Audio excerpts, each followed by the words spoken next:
सभी श्रोताओं को मेरा प्रणाम। आज का लेख कल्याण के सेवा अंक से लिया गया है। शीर्ष है मातृ पितृ सेवा और इसके लेखक हैं डॉक्टर विष्णुदत्त जी गौड़।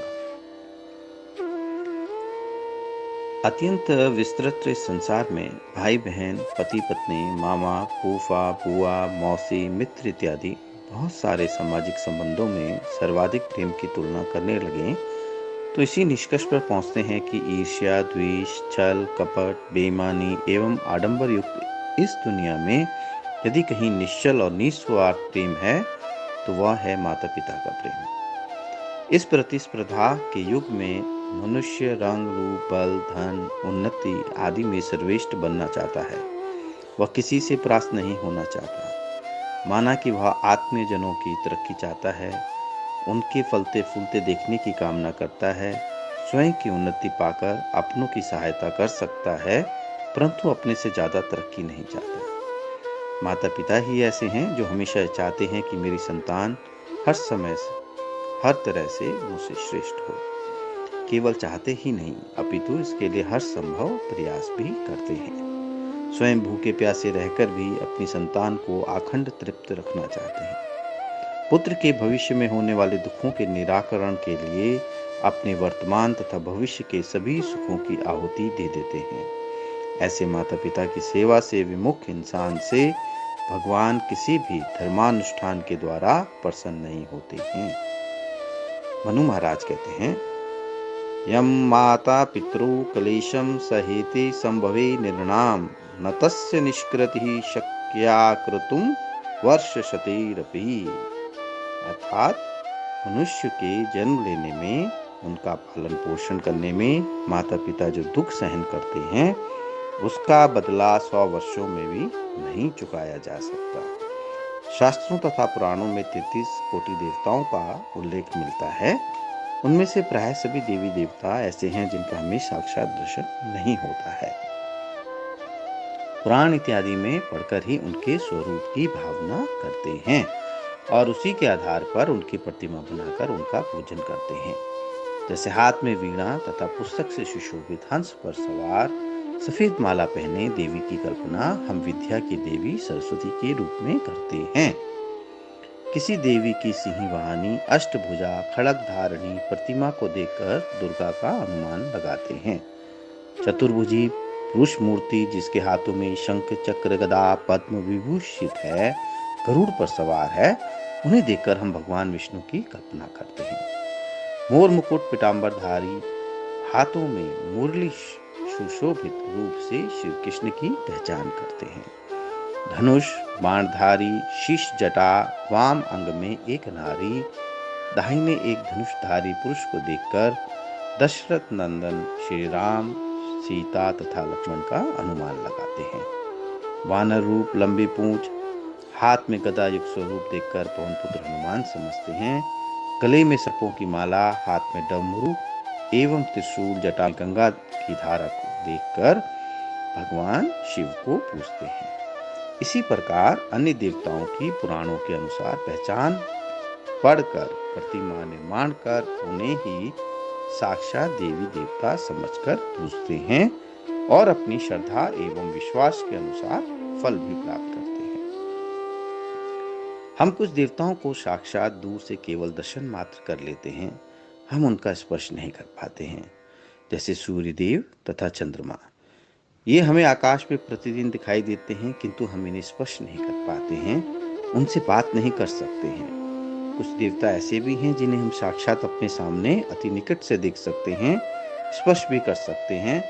वे हैं अग्निदेव, जलदेव इत्यादि। ऐसे देवता जिनसे हम अपने सामने बात कर सकते हैं, अपनी बात कहकर उनसे उसका उत्तर जान सकते हैं, उनकी साक्षात पूजा कर सकते हैं, उन्हें स्नान करा सकते हैं, दूध पिला सकते हैं, चाहे तो प्रतिदिन 56 भोग लगा सकते हैं, चरण धोकर चरणामृत भी पी सकते हैं, उनकी इच्छा जान सकते हैं, रूठ जाने पर आसानी से मना सकते हैं। ऐसे भगवान को हम प्रत्यक्ष रूप से प्रतिदिन देखते हैं। ऐसे 2 देवता हमारे घर में ही सदा निवास करते हैं और ऐसे सर्वोत्तम देवताओं का नाम है परमपिता स्वरूप पिताजी एवं जगजननी स्वरूपा माताजी। इन दोनों को ठुकराकर, अपमानित कर यदि कोई व्यक्ति पुण्यार्जन की दृष्टि से तीर्थ यात्रा पर निकल पड़ता है तो उसका आश्रम निष्फल ही होता है। तीर्थ के देवता भी उससे प्रसन्न नहीं होते, इसलिए कि वह अपने वृद्ध माता पिता की उपेक्षा कर यहाँ आया है। इसलिए घर के भगवान की सेवा सर्वोपरि है। माता पिता की सेवा शुश्रूषा के उपरांत उसको साथ देकर, और यदि वे जाना न चाहें या असमर्थ हों तो उनकी अनुमति देकर मंदिर, तीर्थ स्थान इत्यादि की यात्रा करना अच्छा है। परंतु उनकी आत्मा को दुखी कर तीर्थ यात्रा, यज्ञ, दान, भजन, कीर्तन सब निष्फल है। वेद, शास्त्र और पुराणों का अवलोकन कर निष्कर्ष यही निकलता है कि माता पिता के आशीर्वाद में हमें जो कुछ मिल सकता है वह अन्यत्र दुर्लभ है। इतिहास में ऐसे अनगिनत दृष्टांत दृष्टिगोचर होते हैं। भीष्म पितामह को इच्छामृत्यु का वरदान देने वाले ब्रह्मा, विष्णु, महेश इत्यादि देवता नहीं थे, वे उनके पिता शंतनु थे। भीष्म की पितृभक्ति से संतुष्ट हो पिता शंतनु ने उन्हें कहा था, हे पुत्र, मृत्यु तुम्हारे वश में होगी, ऐसा वरदान शायद ही किसी अन्य देवता ने किसी को दिया हो। पिता की आज्ञा पालन कर परशुराम ने अपनी माता रेणुका और अपने 2 भाइयों का वध कर दिया था। उन्होंने पिता से यह भी जानना नहीं चाहा कि आखिर जिसका वध करने का आदेश दे रहे उनका अपराध क्या है।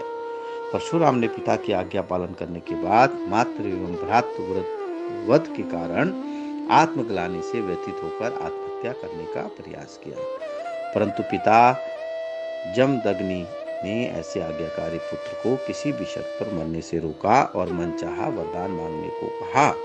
इस पर परशुराम जी ने उत्तर दिया कि पिताजी, यदि आप मुझ पर संतुष्ट हैं तो मुझे जीवित देखना चाहते हैं तो मेरी माताजी और मेरे दोनों भाई इसी समय जीवित हो जाएं और इन तीनों का आजीवन यह स्मरण न हो कि मैं उनका वध किया था।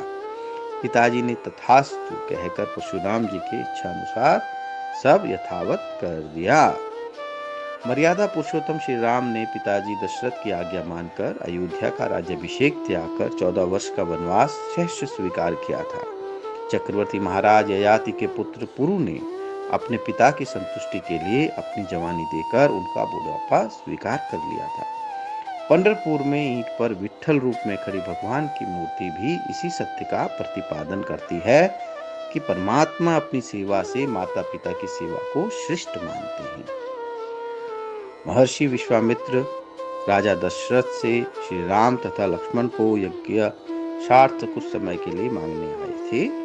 उन्हीं वशिष्ठ के समझाने पर राजा दशरथ ने अपने दोनों पुत्र श्री राम एवं लक्ष्मण विश्वामित्र जी को सौंप दिए।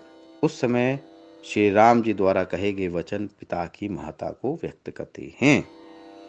पिता ही प्रभुस्माकं देवतं परमं च सः यस्य नो दास्यति पिता स नो भर्ता भविष्यति।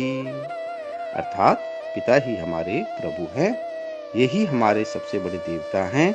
ये हमें जिसे सौंप देंगे वही हमारा स्वामी हो जाएगा। जहाँ माता पिता की सेवा की चर्चा होती है वहाँ सर्वप्रथम मातृ पितृभक्त श्रवण कुमार का नाम बड़े आदर से लिया जाता है, जिसने अपने अंधे माता पिता की कांवड़ में बैठाकर कांवड़ को अपने कंधे पर उठाकर सारे भारत का पैदल भ्रमण करके तीर्थ यात्रा करवाई थी।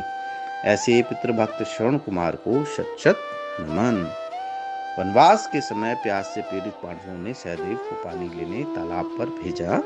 वहां यक्ष ने उससे कहा, पहले मेरे प्रश्नों का उत्तर दो, बाद में पानी पीना। लेकिन सहदेव ने उसके वचन की अवहेलना कर पानी पी ही लिया। पानी पीते ही वह मूर्छित होकर गिर पड़े। यही घटना क्रमशः नकुल, अर्जुन तथा भीम के साथ भी हुई। अंत में युधिष्ठिर से भी यक्ष ने यही कहा। युधिष्ठिर ने यक्ष के बहुत सारे प्रश्नों के उत्तर दिए, जिनसे प्रसन्न हो यक्ष ने युधिष्ठिर के सभी भाइयों को पुनः जीवित कर दिया। यक्ष द्वारा किए गए प्रश्नों में 4 प्रश्न ये भी थे। यक्ष,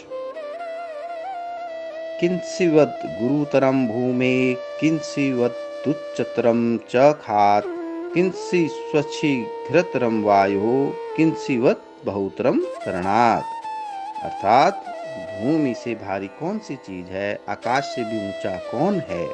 वायु से तेज गति किसकी है? तिनकों से ज्यादा फैलने वाली कौन सी चीज है?